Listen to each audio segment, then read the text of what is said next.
ಎಲ್ಲರಿಗೂ ನಮಸ್ಕಾರ. ಕಳಸ ಕುಕ್ಕಿಂಗ್ಗೆ ಸ್ವಾಗತ. ಈ ದಿನ ನಾವು ಸಿಂಪಲ್ ಆಗಿ ಅವರೆಕಾಳು ಸಬ್ಬಸಿಗೆ ಹಾಕಿ ಪಲ್ಯ ಮಾಡೋದು ಹೇಗೆ ಅಂತ ನೋಡೋಣ. ತುಂಬ ಚೆನ್ನಾಗಿರುತ್ತೆ, ಸಿಂಪಲ್ ಆಗಿ ಆಗೋಗುತ್ತೆ. ಯಾವಾಗಲೂ ಮಸಾಲೆ ಅದು ಇದು ಹಾಕಿ ಮಾಡ್ತಿರುತ್ತಲ್ಲ, ಇವತ್ತು ಏನು ಇಲ್ದಿರ ಸಿಂಪಲ್ ಆಗಿ ಮಾಡೋದು. ನೋಡಿ, ಒಂದು ಕುಕ್ಕರ್ ಇಟ್ಟು 1 ಸ್ಪೂನ್ ಎಣ್ಣೆ, ಸ್ವಲ್ಪ ಜೀರಿಗೆ ಹಾಕಿ 1 ಕಪ್ಪಷ್ಟು ಈರುಳ್ಳಿ ಸಣ್ಣಕ್ಕೆ ಕಟ್ ಮಾಡಿ ಇಟ್ಕೊಂಡಿರೋದು, ಖಾರಕ್ಕೆ ಬೇಕಾದಷ್ಟು ಒಂದು 8ರಿಂದ 10 ಹಸಿಮೆಣಸಿನ್ಕಾಯಿ, ಸ್ವಲ್ಪ ಕರಿಬೇವು. ಇದನ್ನು ಎಣ್ಣೆಯಲ್ಲಿ ಸ್ವಲ್ಪ ಫ್ರೈ ಮಾಡಿ, ತುಂಬಾ ಜಾಸ್ತಿ ಫ್ರೈ ಮಾಡಬೇಕಾಗಿಲ್ಲ. ಮತ್ತು ಇದ್ರ ಜೊತೆಗೆ ಒಂದೇ ಸಲ ಉಪ್ಪು ಮತ್ತು ಅರಿಶಿನ ಪುಡಿ ಹಾಕಿ 1 ನಿಮಿಷ ಕೈ ಆಡಿಸಿ. ಈ ಥರ ಸ್ವಲ್ಪ ಬೆಂದಮೇಲೆ 1 ಕಪ್ಪಷ್ಟು ಟೊಮೆಟೊ, 1 ಕಪ್ಪು ಅವರೆಕಾಳು ಫ್ರೆಶ್ ಆಗಿ ಬಿಡಿಸಿಟ್ಟಿರೋದು, 1 ಕಪ್ಪು ಅವರೆಕಾಳಿಗೆ 2 ಕಪ್ಪಷ್ಟು ಸಬ್ಬಸಿಗೆ ಸೊಪ್ಪನ್ನು ಹಾಕಿ, 1 ಕಪ್ಪು ಹಸಿ ಕೊಬ್ಬರಿ ತುಳಿದಿರೋದನ್ನು ಹಾಕಿ ಚೆನ್ನಾಗಿ ಎಣ್ಣೆಯಲ್ಲಿ ಮಿಕ್ಸ್ ಮಾಡಿ ಒಂದು 2-3 ನಿಮಿಷ ಚೆನ್ನಾಗಿ ಎಣ್ಣೆಯಲ್ಲೇ ಮಿಕ್ಸ್ ಮಾಡಿ, ನೀರು ಹಾಕಿದಿರ.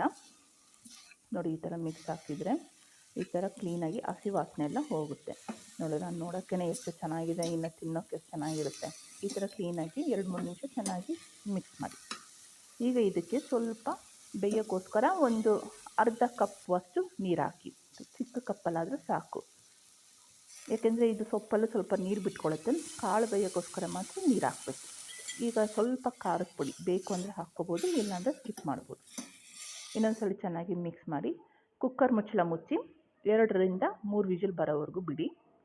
2ರಿಂದ 3 ವಿಜಿಲ್ ಬಂದಮೇಲೆ ಕುಕ್ಕರ್ ಓಪನ್ ಮಾಡಿದ್ರೆ ನಮಗೆ ರುಚಿಯಾದಂಥ ಸಬ್ಬಸಿಗೆ ಅವರೆಕಾಳಿನ ಪಲ್ಯ ರೆಡಿ ಆಗಿರುತ್ತೆ. ಇದು ರೊಟ್ಟಿ, ಚಪಾತಿ, ಅನ್ನದ ಜೊತೆ, ಮುದ್ದೆ ಜೊತೆ, ಯಾವುದ್ರ ಜೊತೆ ಆದ್ರೂ ಕಾಂಬಿನೇಷನ್ ಚೆನ್ನಾಗಿರುತ್ತೆ. ನೀವು ಒಂದ್ಸಲಿ ಮನೆಯಲ್ಲಿ ಈ ರೀತಿ ಟ್ರೈ ಮಾಡಿ ಹೇಗಿದೆ ಅಂತ ಹೇಳಿ. ನೋಡಿ, ಈಗ ಕುಕ್ಕರ್ ಓಪನ್ ಮಾಡಿದ್ದೀನಿ, ಕರೆಕ್ಟಾಗಿ ಬೆಂದಿದೆ. ಇಷ್ಟು ಬೆಂದರೆ ಸಾಕು, ತುಂಬ ನುಣ್ಣಗೂ ಬೇಯಿಸಬಾರ್ದು. ಈಗ ಬನ್ನಿ, ನಾವು ರುಚಿಯಾದಂಥ ಸಬ್ಬಸಿಗೆ ಮತ್ತು ಅವರೆಕಾಳು ಹಾಕಿ ಮಾಡಿರೋವಂಥ ಪಲ್ಯನ ಚಪಾತಿ ಜೊತೆ ಸರ್ವ್ ಮಾಡ್ಕೊಳ್ಳೋಣ. ಈ ಪಲ್ಯ ಚಪಾತಿ, ರೊಟ್ಟಿ ಯಾವುದ್ರ ಜೊತೆ ಆದರೂ ಚೆನ್ನಾಗಿರುತ್ತೆ. ನೋಡಿ, ಸಿಂಪಲ್ಲಾಗಿ ಎಷ್ಟು ಚೆನ್ನಾಗಾಗೋಯ್ತು. ನಿಮಗೆ ಈ ವಿಡಿಯೋ ಇಷ್ಟ ಆಗಿದರೆ ಲೈಕ್ ಮಾಡಿ, ಶೇರ್ ಮಾಡಿ, ಸಬ್ಸ್ಕ್ರೈಬ್ ಮಾಡಿ. Thank you.